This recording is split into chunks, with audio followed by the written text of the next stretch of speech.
Hi, I'm Naomi Murphy, and this is the Locked Up Living podcast, where we talk with a wide range of people about harsh aspects of institutional life. We also explore some of the ways to overcome them and to grow and develop. I'm David Jones. So join us every Wednesday morning, 6 o'clock UK time, for a fresh podcast. So today's guest is Sybil Taunton, and I met Sybil at a workshop that we were jointly involved in running for National Association of Women in Construction back in November 2023. And I thought, when talking to Sybil, I just thought Sybil's got such a powerful story that I think she'd be a really interesting guest to get on and hear what she had to say. So really pleased that you could join us today, Sybil. Welcome. Yeah, thank you for having me. So, Sybil, how did you end up working in an equality, diversity and inclusion role at the Royal Institute of Chartered Surveyors? Do you have a background as a surveyor? I do not actually. So, my background, and which is why Naomi, invited me onto this podcast, is with the United States Air Force. I served 12 years as a public affairs officer, doing public relations and community engagement for the U.S. Air Force, and that brought me out to the United Kingdom. And then I separated from the service, and the RICS picked me up from there.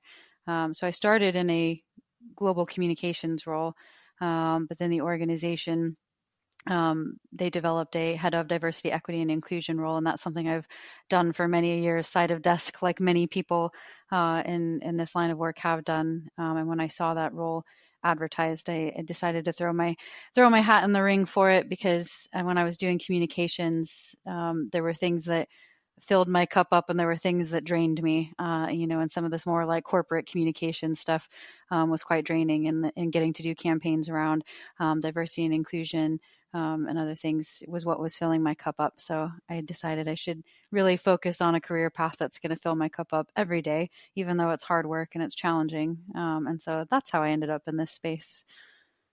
So how does it do that? How does it fill your cup up, to use your phrase? And so why does the work matter to you in this way?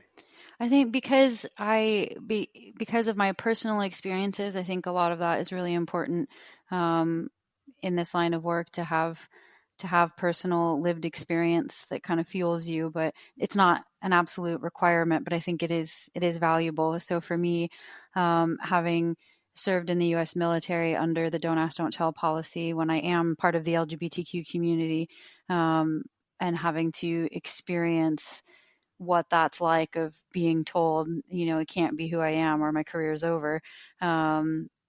What fuels me to do this work is to try and make sure no one else ever has to experience what that feels like, because it isn't great. And, across different demographic groups in a lot of different ways, people are made to feel like who they are is not good enough, is not acceptable. And as a society, we have a lot of work to do in changing the way that we behave, in the way that we interact, in the way that we respect other people, regardless of who they are, where they come from. And so it fills my cup up, because even though it's challenging work and there are a lot of, people who are resistant to change and don't see the value of this work, it fills my cup up because I know that it matters for a lot of people. And even if we make changes for individuals at a time, there's still positive impact. So that's very interesting, Sybil. Can you say a bit more really about the Don't Ask, Don't Tell policy? Because it sounds from what you're saying as if it was neither enabling nor did it safeguard people. Yeah. So what not many people know, especially those that, live outside of the United States, is that it was actually a political compromise. And so prior to the implementation of Don't Ask, Don't Tell, it was a complete ban on gay, lesbian, and bisexual people from serving in the military. And then, different world events happening, in particular, a gay sailor, was murdered by a fellow sailor in Japan, I believe. And then that drove the Clinton administration to go, right, we've got to find a better way of protecting our service members. And so Don't Ask, Don't Tell was actually the compromise. They weren't going to completely allow open service, but they were going to say, so what that came into place was you can serve if you're gay, lesbian, bisexual, but just don't tell anyone about it and your career will be fine. No one can ask you about it, like directly ask you about it. You don't tell anyone about it. Off we go. And so it enabled gay, lesbian, and bisexual service members to serve, but having to withhold and really be careful about who you talk to and what kind of information that you disclose. And so while to some it was seen as a win, it's still discriminatory. It's still making people feel like they can't just be themselves and have that psychological safety in the work environment that everyone needs. And so to see that get repealed in 2012 was the real victory of just complete open service.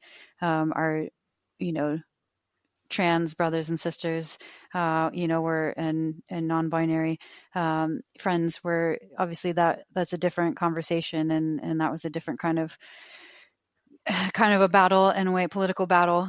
But we're seeing, we have open service for the trans community now as well, though a little bit later than the LGB side of the house. So a lot of work to be done, and through the old ban and under Don't Ask, Don't Tell combined through military history. So up until 2012, more than 100,000 service members had been unfairly discharged simply because of who they are and who they love. So, when we talk about the impact of a policy, that's over 100,000 people losing their careers just because of who they are. And it's just so unnecessary. And I know the UK went through, something similar with, Section 28, I think is what it was called. I've been learning loads about that since living over here, and that's across, all working environment, not just the military. So there's a lot of people here in the UK who can relate to exactly what I've been through. And so, and I don't think any of us want anyone feeling anything like that. I mean, it's shocking numbers just in terms of losing career, but I was also thinking about the role. When you were talking, I was struck by how shaming it is to have part of you that you have to keep secret. There's a very loud message there that there's something sordid about you, and that you should have to keep that secret. Mm-hmm. As a therapist, that is one of the challenges, is helping people shed themselves of shame, and yet actually to be employed in a place of work where you're having this loud shaming message. Can only really begin to imagine what that must have felt like. It's heavy, and I think that's just the first word that comes to mind. It's just heavy, because society already was doing a really good job of making people feel like it's not okay. Like I knew since I was a little kid, that I was, attracted to girls rather than boys and that sort of thing. And like, growing up feeling these things, but then, not seeing any sort of representation or TV show or anything that shows someone living a life that like I feel like I could be living. Society was already telling me that something's not right here, and this isn't how I'm supposed to feel and operate, and then you compile on that, or compound onto that religion or whatever it may be, all these different institutions in society saying, not quite right here. But then it's a totally different experience, I think, to have your career be at stake for it, and then it just adds an even more intense layer of fear and anxiety, and having to think through how I answer questions, and who knows, who's seen a photo of me, or whatever it may be. Like it's heavy, it's hard, it's anxiety inducing, and there's just zero psychological safety, and I just can't like stress the importance of that. And like I don't think I even recognized the importance of it until after the repeal, and I could just be myself, and to just the stark difference of performance, of confidence I had in myself, of all the things. Like I was absolutely thriving in my career, after being able to just relax and be myself. And not only that, but like I could be a role model then, because I was an officer and I'm a leader, and those types of things. So for young airmen that I was leading, to see me being my full authentic self, like, is so powerful. And I've had teammates, say that like, wow, it's just great to see you be you and have the courage to do that following the repeal and stuff, and not just from people that I was leading, but it's a leading upward sort of thing. I had people who were more superior to me saying like, wow, it's so like important to see you, being yourself, and it really makes me reflect on how I lead, and that sort of a thing. So yeah, but I would say the direct answer to your question is it's just really, really heavy and hard, and shame is a really difficult thing to work through and process and get past, because I carry triggers from that still, and we're, over a decade later, and I still have moments where I'm like, and then I'm like, okay, no, I'm safe, we're good, but yeah, it's not a great one, by any means. So what was it about 2012, Sybil, that enabled Don't Ask, Don't Tell to be repealed? Was there just a change in culture? It was a change in government. That's when President Obama was in the White House, and boldly willing to take that move to not only repeal it but codify it into law, so it can never be put back in place. And that's what we saw happen to, the trans community is that it was repealed but not codified. So then President Trump came along and reinstated a trans ban after people had been told it's safe to be who you are, join the service. They did, and then, a ban is put back in place again. It just creates an even more intense, level of insecurity and harm.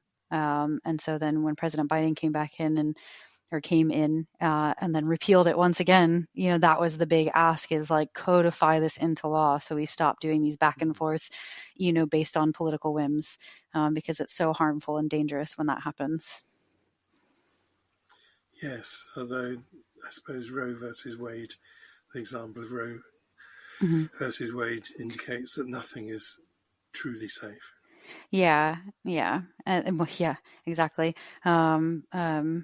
But I think so. There's like the President Obama being in the White House. There was also, in 2008 is when the Defense of Marriage Act was repealed in the United States. So there was a bit of a culture shift, to see that. It still unsettles me to think that it wasn't until 2008 that we have the right to get married, and then I think a lot of times when I talk about my experience, one of the immediate reactions is, holy cow, I didn't realize Don't Ask, Don't Tell was in effect for so long. Like, I think of that as like, such long ago history, and to think that it was, only 2012 that was repealed is like, wow, that's recent history. That's pretty mind-boggling. So, Sybil, why did you join the military in the first place? It was a few things. First and foremost, 9/11 happened when I was a sophomore in high school. I had never really thought about, any sort of military career as an option. My dad served in the U.S. Navy during Vietnam, and so to him it was a good option. He tried encouraging me to think about it because I didn't know what I wanted to do, and so he's like, it's a good way to find out, and if anything, you get a paycheck, you get to travel the world, like, think about it.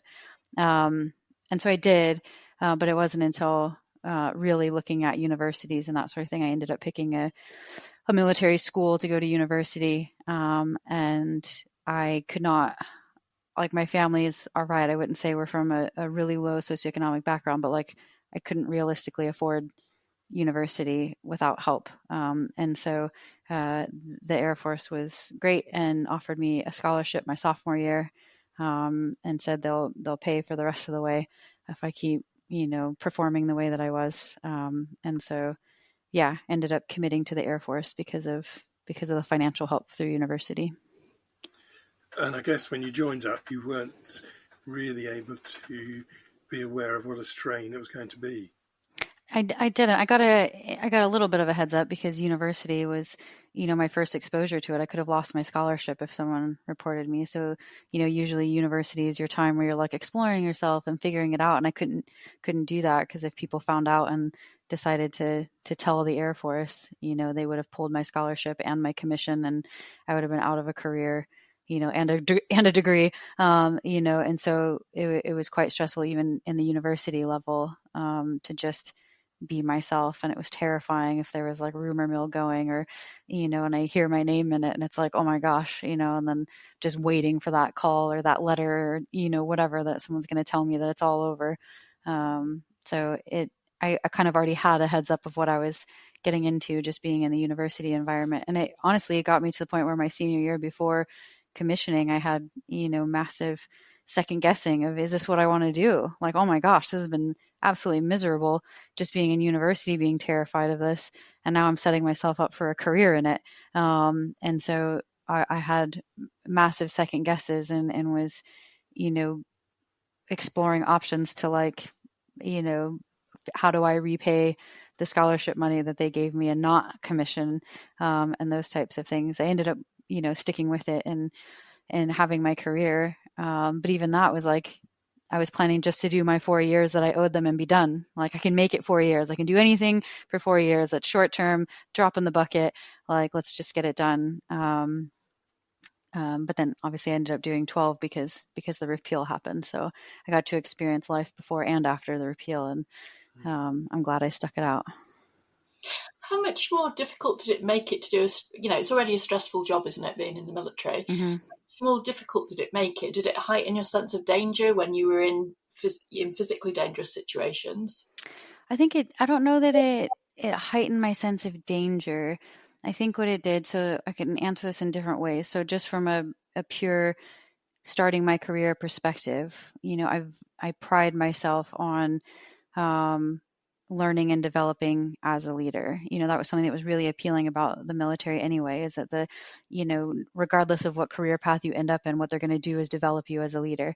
And so I'm very, very passionate about leadership and that continuous development. And to me, I greatly, greatly value, the importance of empathy and compassion and kindness as leadership imperatives, which was, not always the most common thought process in the military, but I think a lot of people are coming around to that and recognizing how important that is. But to not be able to be my own authentic self and be genuine as I want to be, I don't think anyone wants to go into the workplace and be discussing their personal life, their private life, but to be able to answer questions comfortably. If people are like, what are you doing for the weekend? Or, if you do have someone visiting, being able to just say who that is without going, oh, this is my really great friend, and like find those ways of being honest without, telling the complete truth, kind of thing.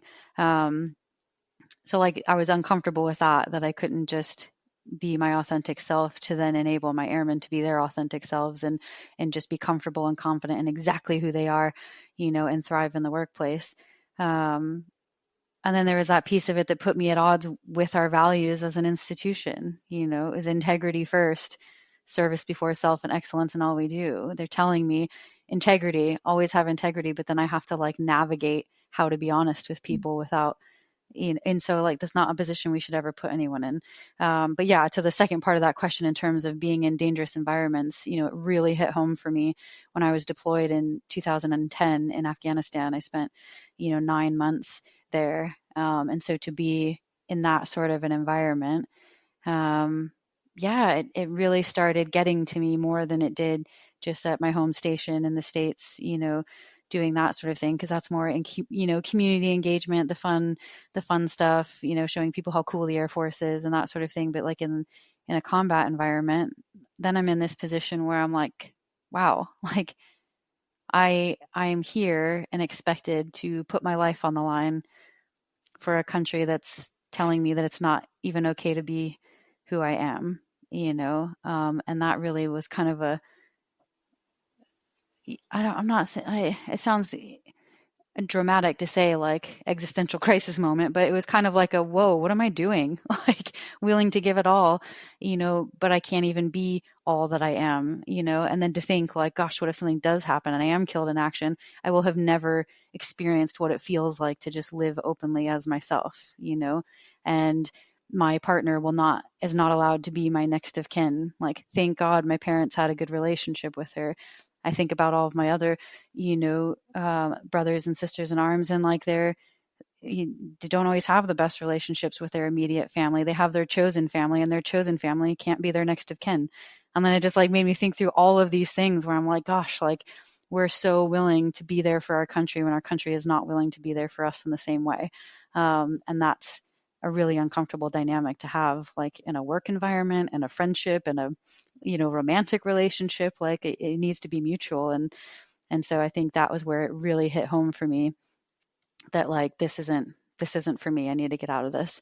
And so I got home in the summer of 2011. And then 2011 is when President Obama announced it was going to be repealed. It just officially went into effect in 2012.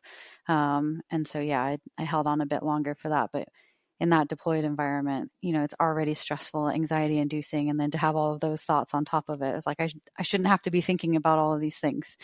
But I did. Doesn't sound melodramatic at all, actually, and I think what it shows is the total kind of like lack of empathy in devising policies like that fail to consider the human impact.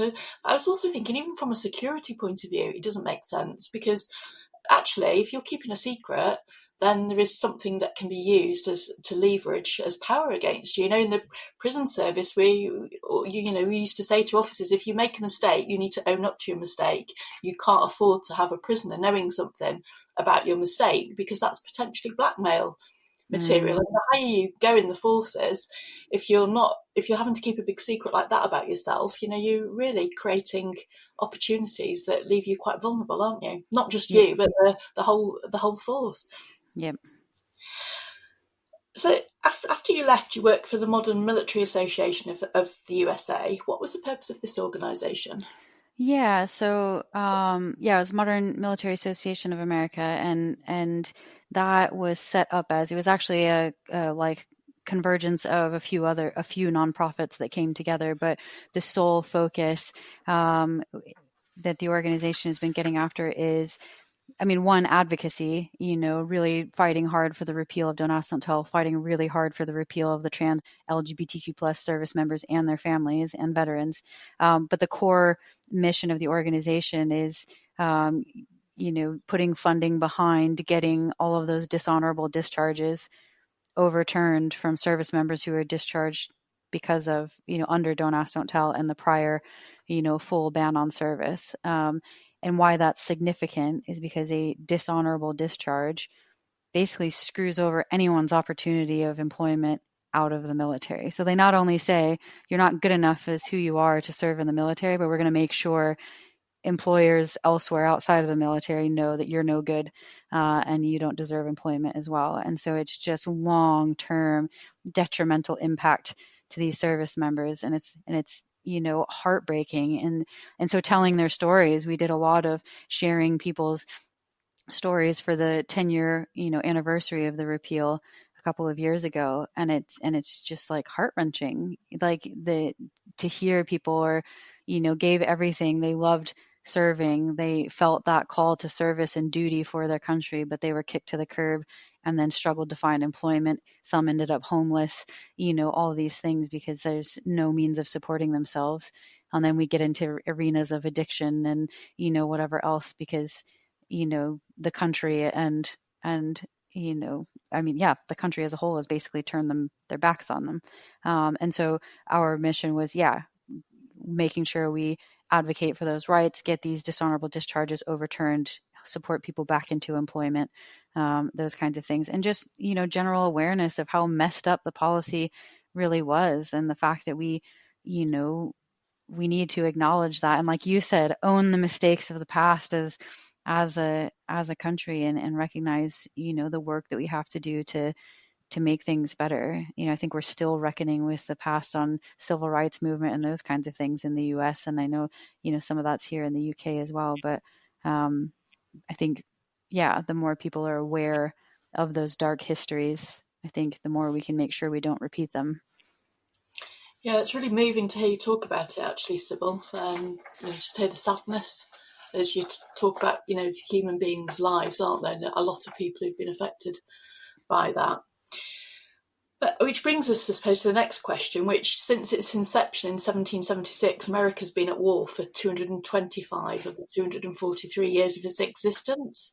Do you have any thoughts about how that shapes American society, and in particular the impact on the working class? I mean, I'm struck by you talking about needing to join the forces in order to go to university. Mm-hmm. Yep. I think, gosh, a lot of things come to mind on this question. It's really big, and I think it's easier for me to answer now that I'm not in the service. But I think first and foremost, what comes from to mind is that it reinforces the sense of American arrogance. We see ourselves as the world police.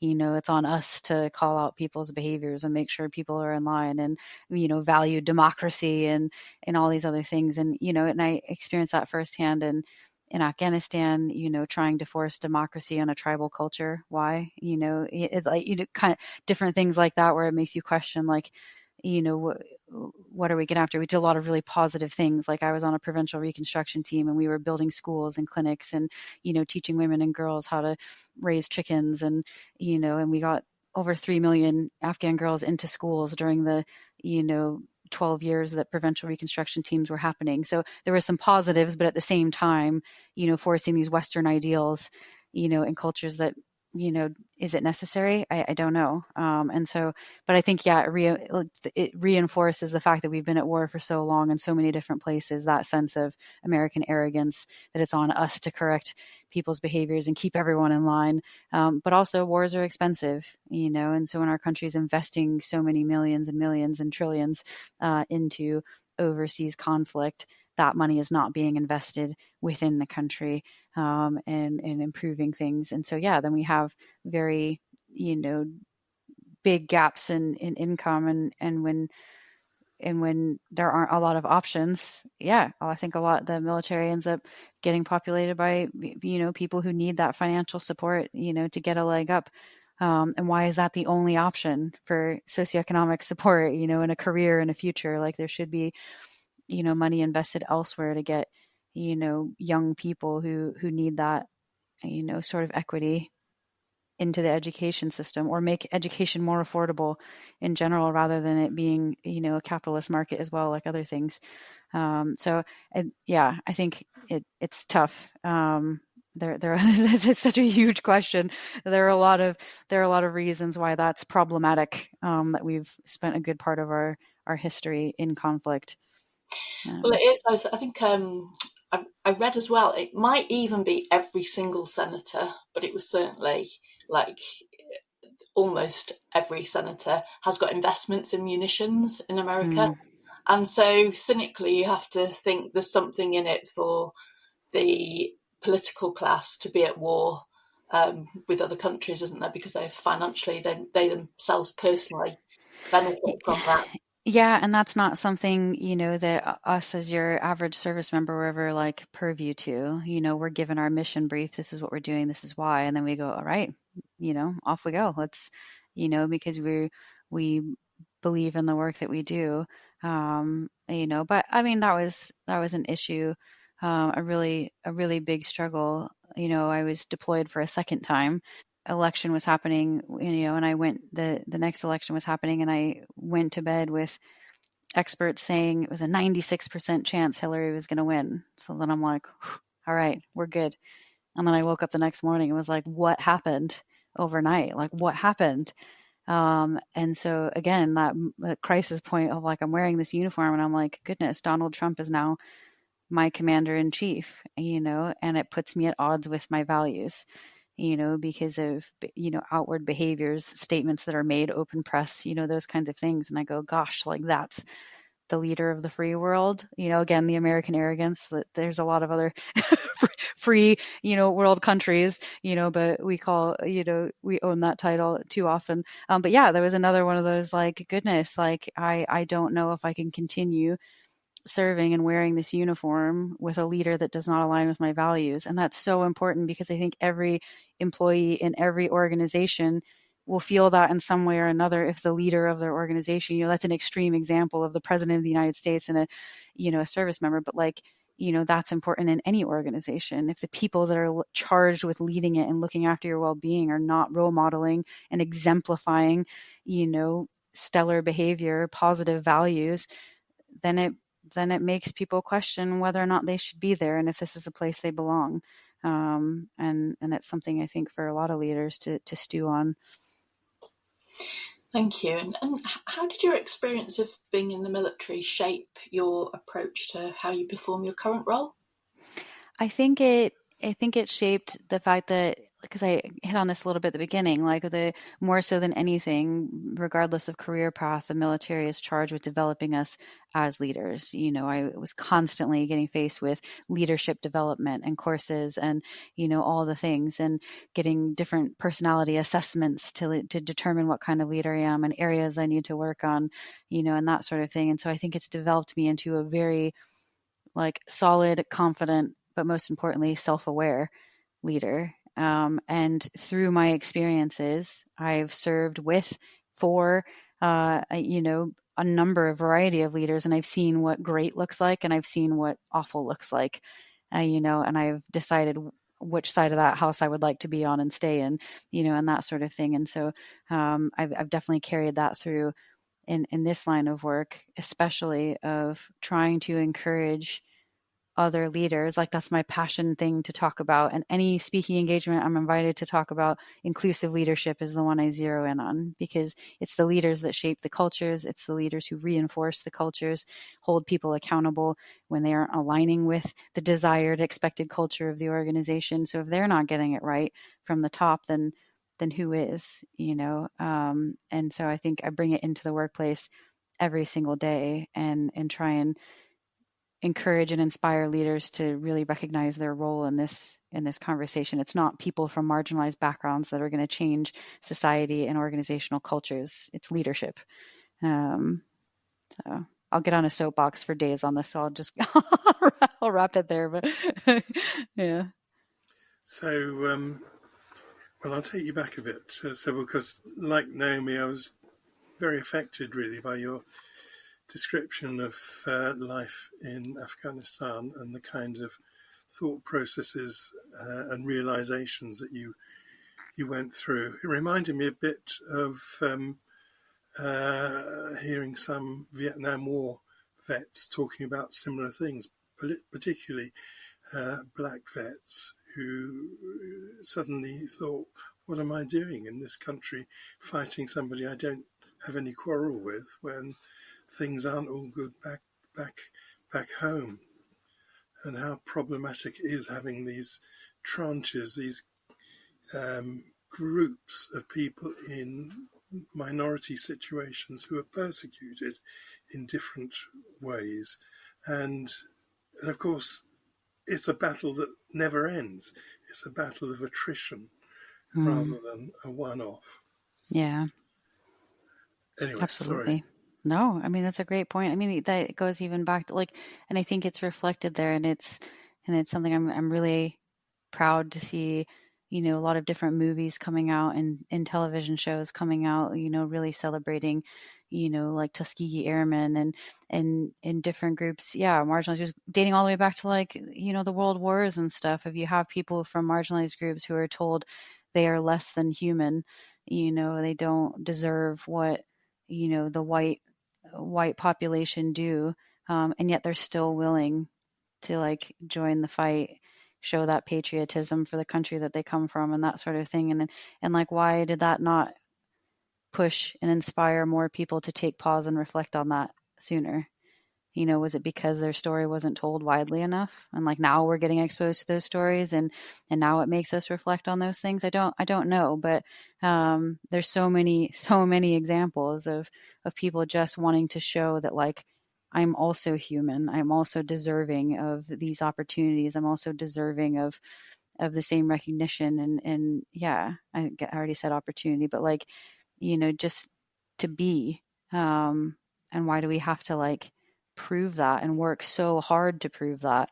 It's, I question that a lot. And I think that I stew on these kinds of things every day in this line of work, where I'm like, why is this such a battle? Why does it take speeches and training and all these other things to make people recognize that diversity, equity, and inclusion is simply about respect, recognizing that human beings are human beings and we need to treat everyone with the same level of respect regardless. I don't understand why it takes such a big concerted effort and a tremendous budget and all these resources to help people see that and recognize that. Just to be clear as well, that although we're obviously talking a lot about America because you're yeah yeah clearly the British history is yeah. got as many issues, and just the history of the Gurkhas, for instance, but obviously we have our own checkered history as well. We're just focused on America because that's where you as our guest are from. No, that's a great point. And I think about that every time we do Black History Month. And I thought, the Bank of London did a great job with the slavery and the bank exhibit, in owning the fact that, like, the United Kingdom, when you look at Black History Month and stuff, how often do you pull the stories from the U.S.? I mean, you talk about Martin Luther King and the U.S. Civil Rights Movement and slavery tied to places other than the U.K., but London, Bristol, Liverpool, some of the major cities in the UK were built on the backs of slavery, and yet that's not, always talked about. And so, yes, you're right. It's conversations that are very, very relevant here in the UK. And you look at current government and statements being made, and, it is very much a relevant conversation in both arenas, unfortunately. But yeah, I do speak more from an American perspective because that's, what I know more of. Yeah, yes, you're quite right. We've got hundreds of years of history of teaching the natives how to do things properly, and also having wars all the time. So the USA isn't alone in having hundreds of years of non-stop war, because we've done it too. But anyway, coming back to the point that Naomi was asking about earlier about diversity, what do you think is the impact of not having an obviously diverse board or senior management team? I think at the very basic level, when you don't have that visible representation at the top, then there's not as much for people throughout the organization to aspire to. It looks like, you can actually see the glass ceiling in place. Like, okay, I can maybe develop in this organization, but I can clearly see that I'm not going to get there. I'm not going to get all the way to the top. And they don't come up with statements. Statements are made for a reason. And so when we say, if you see it, you can be it, a lot of people need to see that visual representation to know that there's opportunity for them. And so that's the very basic level of it. That's just representation. I think when you have that diverse leadership team, you get the diversity of lived experience, you get the diversity of perspective, background, education, all the things that makes for a more innovative, creative, deliberate leadership team that can actually think and represent, the views of everyone working in the organization, more so than a very homogenous group of very like-minded people, that's very susceptible to groupthink and therefore very susceptible to failure. And attrition rates will reflect how much an organization likes to see a homogenous leadership team. People will speak with their feet when that continues to be the trend. Thank you. So, as you probably know, Naomi and I have both worked in prisons, English prisons, quite a lot. And while we know it's not illegal to be a gay prison officer, you don't see many of them around, but you do see gay women staff. Do you have any thoughts on how gay male staff could feel safer to be themselves? Oh, that's really tough because it's a challenge, because the ultimate conversation here, right, is about the, I don't want to, like, I'm trying to be careful and think through the wording, because it's not about masculinity, because there are plenty of gay men who are very masculine as well. And there are plenty of gay women who are really feminine. So it's not, don't know that's necessarily about I think it's that, the confidence, the toughness. I get that they need that hardened exterior so that in that power competition between inmates and the guards, they know who's boss, sort of thing. I don't know. I'm not in that environment, so I can't speak to it, but I could imagine that's a dynamic there of needing to present in a certain way that enables you to feel like you have the authority and therefore feel safe. And so I think it's, but maybe there's maybe the problem there yeah, is, that's a big question. I'm not sure how to answer. Yeah. yeah, but I think I've kind of like replicated that problem there in terms of asking how they could feel safe to be themselves. But really, the issue is Yeah, about the Exactly. institution. You know, why isn't the institution exactly. Yeah. creating the kind of conditions where it's okay to be gay as well as male whilst working in a prison? Because Yeah, exactly. over 20 years of working in prisons, I've only ever encountered two openly gay male officers, and Hmm. you know that's shocking, because I can't believe that there isn't representation amongst the population. So that's a lot of people going to work potentially Hmm. not feeling ashamed or not feeling able to be themselves, Yeah. Yeah. or I wouldn't guess that shame is a part of it, to be honest. I think it's that safety piece, like, the feeling of threat in that relationship, that dynamic between inmates and guards. Like, does that make me susceptible to violence, and are you more susceptible to violence and those kinds of things, if this is found out about me? So I don't know it's necessarily being shame as much as fear. And I can recognize that, or at least empathize with that, of why that might be fear. But that's also based off of, generalized stereotype about inmates, and like, so it's kind of the, like, how are those behaviors managed stuff? Because, I could imagine there's,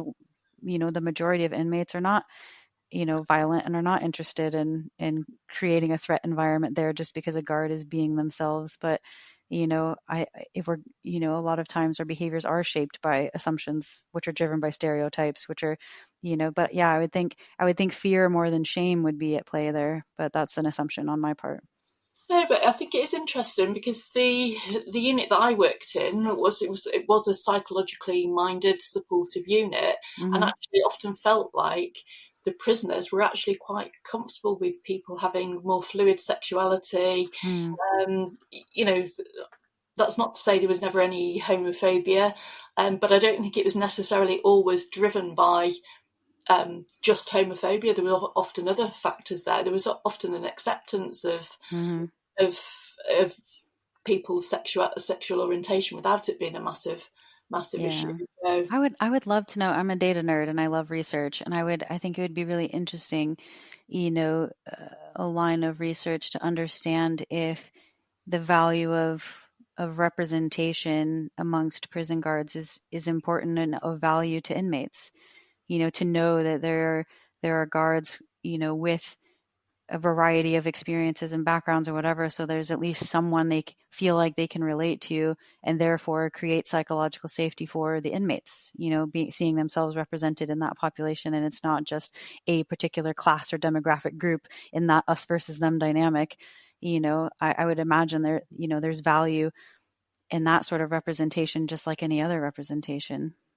very much so. And again, the issue about security comes back to play. That actually, if you're living with a secret, Mm, there's potential to blackmail you. yeah. Sybil, just thinking about your current role, what are the emotional challenges of performing a role that's contingent on your difference? Do you ever feel like you lack privacy? Does it become tiring have to have your sexuality placed so prominently in the foreground? Yeah, it isn't it. It isn't. It isn't. Like, I think because I understand the value of that representation, I've made myself, a lot more comfortable talking about it. There are things that that are more new for me, that I'm not as comfortable, being that representation for. And so I think that's where it's important to have those boundaries for ourselves as practitioners. Like, I'm very comfortable with and accustomed to my sexual orientation being outwardly presented and something that I talk about openly, and I'm okay with that. But there are other sides of things, like neurodivergence is a rather new one for me, and I do talk about it, but I don't feel as comfortable because I'm still learning a lot about myself and how that plays out for myself. And so talking about it like I'm an expert is not something I'm necessarily comfortable with, but I can talk about it from a personal experience sort of thing. And we just had we established a mental health network within our organization, and it's not one to talk about like well-being and stress at work. It's one to talk about actual mental health disorders, and so PTSD is very uncomfortable to talk about, and that's not one that I put out there, and it's not one that and so that's my boundary for myself. I'm saying it in this environment because I can go up to that boundary and say, yes, this is a real thing for me, but it's not something that I include in my speaking engagements or when I'm rattling off my, I'm Sybil, head of DEI, I'm a lesbian, I'm a veteran, I'm a this, I don't include that in there because that's a boundary point for me. So I think that's what's really important for any EDI practitioner, is to recognize where those boundaries are to keep ourselves safe while also being relatable to people and helping them, have those role models and people that they can see representing them, in open forums. But yeah, it does take its toll sometimes, having to like say all those things, because I shouldn't have to, I should be able to just say, hey, I'm Sybil and this is what I do, and not validate why I have, the experience to work in this space through my personal life, but that's where we are. But yeah, I think those boundaries are necessary, though. Thank you. And finally, how do you? I mean, you mentioned boundaries in terms of looking after your well-being. Anything else that you do to keep yourself feeling emotionally safe and nourished? Any advice for our listeners? I think it's recognizing that we can't be everything for everyone everywhere all at once. And that was my challenge in my first year in this role, was trying to boil the ocean and just solve as many things as I possibly could as quickly as I possibly could. And it's just not possible, and it leads to burnout. And so I think just learning how to prioritize effectively and recognize that it's okay to say, I'm going to get this done, but not right now. Like, I will get there. It's important to me. I value it, but I've got to get this, and this done first, and then I'll get here, sort of thing, rather than feeling this pressure to say yes to everyone and everything. It's really the value of that prioritization and recognizing that you don't necessarily have to say no, but you can say yes if you're willing to wait, or if I can just get to this then, or under these conditions, sort of thing. Like, you can still find ways to yes that work within a reasonable, work within reasonable parameters where we're not leading ourselves to burnout trying to do all the things. But yeah, that's been my biggest lesson in taking this role, is learning how to prioritize effectively and manage expectations, and protect myself in the process. Thank you, Sybil. Really enjoyed having this conversation with you. You've been so candid. Thank you. Yeah, thank you for having me on. It's challenging questions, and I think I rambled my way through quite a few of them. It was interesting when you asked me about the podcast, though, and it made me go back to I immediately was like transported back to that first deployment in Afghanistan, and I had a freelance journalist, was embedded with us and living on our forward operating base with us in Gardez. And we were talking about, because I led a female engagement team, we got out to talk to Afghan women about their experiences and those sorts of things. And she was asking me about that, and I was talking about how, a lot of times they're confined to their culottes and their lives are so restricted, and that it's almost like living in prison. And then I had made a comment about how I can relate to that, because being deployed and on that base, and we weren't allowed to leave, and we were very restricted in our movements and what we could do and whatever. And my commander was not very happy when that was like published in the article that was relating being in a military deployed environment to being in prison, but it was an honest statement, and I think a lot of people related to that. But that was immediately what I thought about when you asked me to do this podcast, where I was like, there are definitely correlations to experience. But yeah. Thank you. That's a terrific ending comment there, Sybil. It's been a real pleasure talking with you, and I think we too enjoy these challenging conversations. Yeah, well, thanks for having me.